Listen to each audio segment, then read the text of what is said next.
How to make Joshua? Joshua is drinking extra juice mixed with milk to make it taste better and fresher. Extra juice is an energy drink to boost body stamina. In addition, this drink is claimed to help maintain body health and energy metabolism.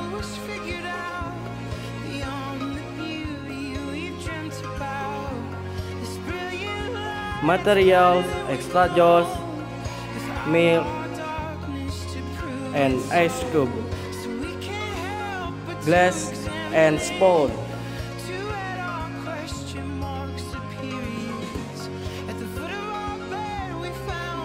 Step by step, open extra juice and pour it into a glass.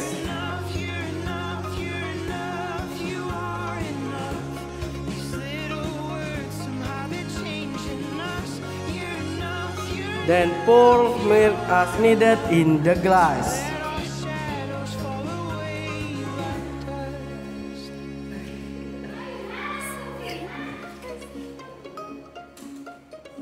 Then pour clean water in the glass.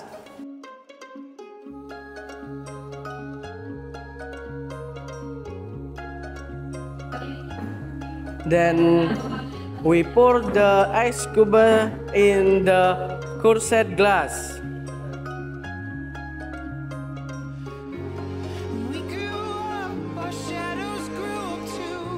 Then we stir until evenly mixed.